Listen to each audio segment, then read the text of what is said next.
Each of the zodiac signs has a story involving gods and creatures behind it, but there are also angels and actually sometimes more than one angel behind them. I'm going to tell you about both of these things here in this video. If you like this kind of topic about angels, demons, and all kinds of mythology, subscribe to the channel because there's a new video every week. Don't forget to leave a like, share the video, and comment something as well. That really helps me out a lot, okay? Thanks a lot in advance.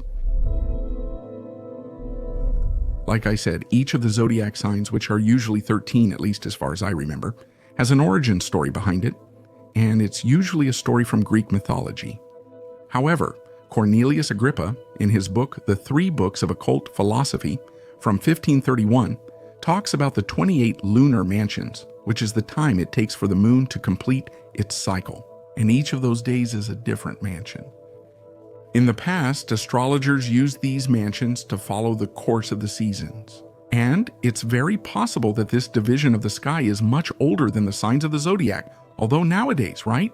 These signs are much better known. These mansions can end up changing depending on the version or the astrology. There's Indian, Persian, Babylonian, Chinese, Egyptian. For the Arabs, it can still affect things today, since these mansions ended up merging with the Arabic alphabet, which has exactly 28 letters corresponding to the 28 days of each mansion. They even made magical talismans so that whenever a mansion rises on the horizon, the corresponding talisman can gain immense power. It's no wonder that medieval magicians associated many things with this lunar cycle. Even today, magicians still use it, performing rituals at the most favorable times for success. Each of the 28 mansions has a corresponding angel, and since there are 28 mansions and 13 signs, some signs will have more than one corresponding angel, as you will see. So let's go. I'll tell the story of the signs, and then we'll move on to the angels. If you search for the sign of Aries, you might end up seeing a little V, which is its symbol, and it's not for Vasco or Voreporin. Contrary to belief, it's a common mistake. The V actually represents a ram's head and the sign's origin. It has to do with the golden fleece or golden wool, which would be a golden ram or sheep that can also fly. His story is quite curious. According to Colton, Poseidon had a daughter named Theophana, and because she was the daughter of a god, of course she was very beautiful, and because of that, there were a lot of creeps after her. To protect Theophana, Poseidon took her to the remote island of Crumissa, away from those creeps. But it didn't take long before those suitors of his daughter took a boat and went there too. Poseidon, believing it wise, turned himself and his daughter into rams and transformed the island's people into cattle. And when the men arrived, not finding the daughter of the Lord of the Seas, they started killing the crazy cattle and eating them. And because of that, Poseidon turned those men into several wolves. And then, incredibly enough, look at what he did. When the suitors got there and didn't find her, the humans started beating the herds and using them as food. Poseidon saw that the men who had been turned into cattle were being destroyed and turned the suitors into wolves. He himself, in the form of a ram, lay with Theophana, and from this union, the golden fleece ram was born. Just by the name that appeared in the quote I just showed you, it's more than enough for you to understand why the thing is called Aries. However, there's another story that's important to mention as well, which is the story of Phrixus, who was a prince. But his kingdom, at a certain point, was going through a difficult time. And the local oracle ended up saying that everything would be resolved if Phrixus was sacrificed to Zeus. His stepmother agreed to the idea. But right at the moment of the sacrifice, Phrixus' mother, who was Nymphonophele, sent the golden ram to save him, and on the ram's back was also Phrixus' sister, who was Helle. But while the two were flying over the sea, Helle ended up falling, and the place where she fell was named Hellespont. When he reached solid ground, Phrixus sacrificed the ram in honor of Zeus, and its fleece ended up being nailed. From the grove of Aries, isn't that where the zodiac sign's name originated? Of the constellation Aries. The 28 lunar mansions, the first 3 are connected to this sign. The first one is called Alnaf, or Horn of Aries. Its power is to cause discord and travel. Genial is its angel. He helps make journeys successful and manages medicine administration, especially those that help you to have your morning bowel movement, but he can also cause discord. The second mansion, called Alatim or Albochen, translates to the belly of Aries. Its virtue is discovering treasures and winning people over with sympathy. Its angel, Enadiel, helps find treasures and assist travelers. It can also, if you wish, help those who work with the land, the farmers, especially when planting seeds and throughout the whole process. In medicine, he assists with medication effects and ensures prisoners are properly confined. The third mansion is Kamazon or Atorai, which translates to rains or Pleiades. Its virtue is that it is very beneficial for sailors, hunters, and alchemists.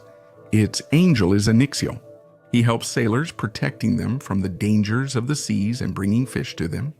The same thing happens with hunters. He brings them prey and keeps predators away. And he also helps alchemists. Reminder, I have several videos about angels on the channel, including the 7 bizarre angels of God, the 7 archangels, and more. In the description, take a look later. The Taurus sign usually has 2 stories closely connected to it. I mean, actually, if you look at it, it's just one, but here I'm going to tell it as 2. In the first one, we have our handsome and beloved Zeus with his addiction to women. Well, Zeus ended up falling in love with a princess named Europa, who was the daughter of the king of Phoenicia, Agenor, and was also the sister of Cadmus.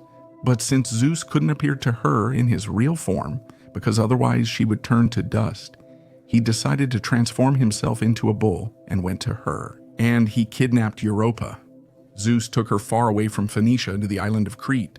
There, Europa gave birth to 3 sons, Minos, Rhadamanthus, and Sarpedon. Later, Cadmos would end up finding Europa and saving her. The Taurus sign theoretically refers to the bull Zeus transformed into. In Greek mythology, there's another famous bull, the Minotaur, a half-bull whose story is truly bizarre. According to the story, Minos, who was Europa's son, asked Poseidon for a sign that he could become a king. The Lord of the Seas sent Minos a sign, a beautiful bull. And he asked Minos that as soon as this bull arrived, it should be sacrificed and sent back to Poseidon. But when the man saw that handsome all-white bull, he decided to keep it and sacrifice another bull to Poseidon, thinking that the god of the seas wouldn't notice. Modesty aside, that's a really stupid idea. Of course, Poseidon found out, got very angry, and went to Aphrodite.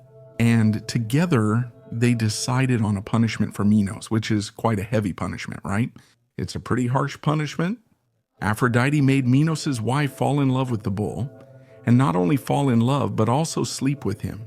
One day she woke up, looked between Minos and the bull, and said, "You know what? I'm going to sleep with the bull." She asked for a kind of wooden bull to be built, and she got inside it, and the bull came and slept with her. The Minotaur was born.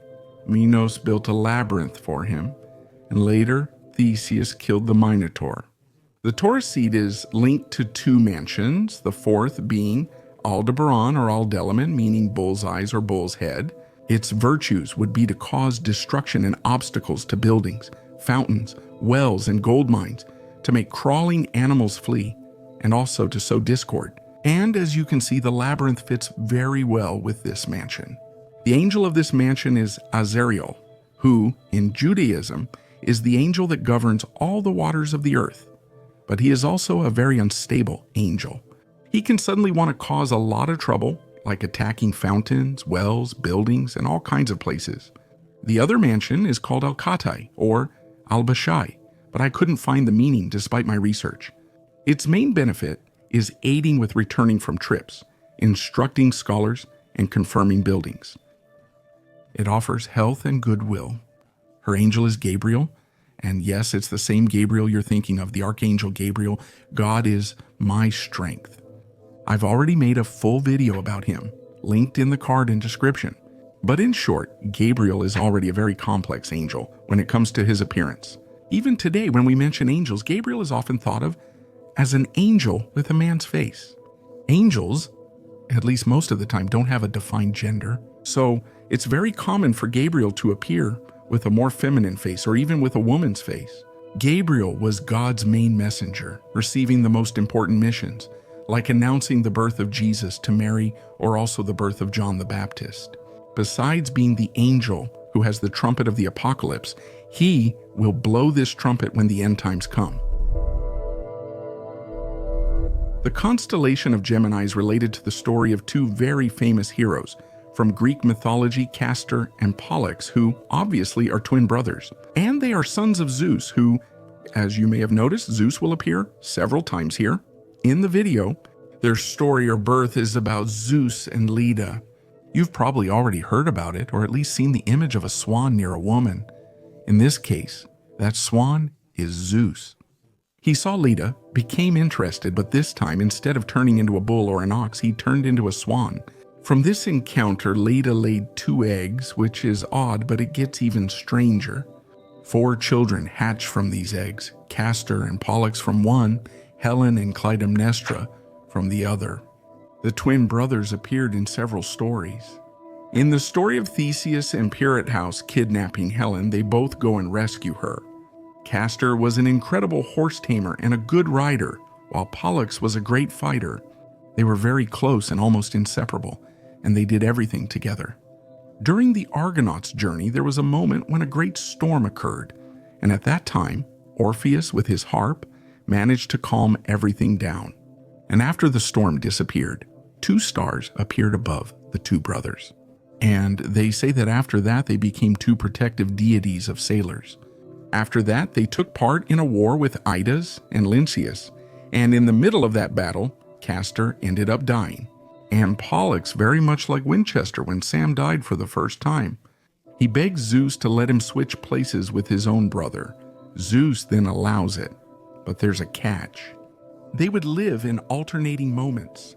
While one is on Earth, the other would be in the celestial realm, but in another version, Zeus ended up feeling a bit hurt.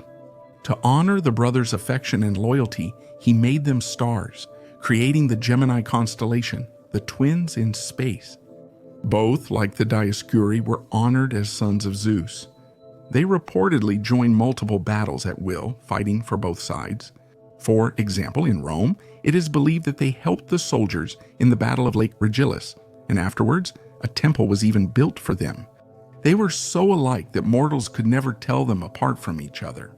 They had armor as white as snow, and their steeds were as white as snow too. Never did earthly forges craft armor so bright or unearthly. Source: thirst killed the beautiful steed. The chief returns in triumph, who, in the uncertain trials of combat, always saw the fervor of his inseparable brothers. The ship returned safely to port, defying the sea and the storms that were on board. The powerful twins have 2 mansions connected to them.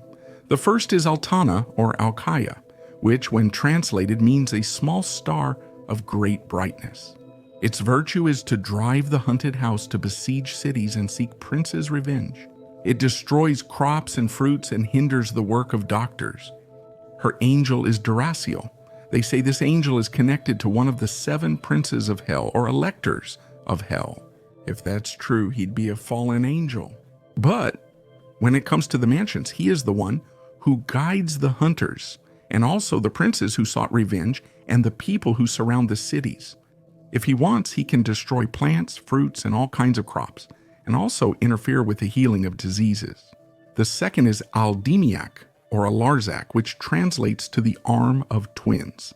His virtue is clearly a bit opposite to Alkea's, although in the end it's a bit similar.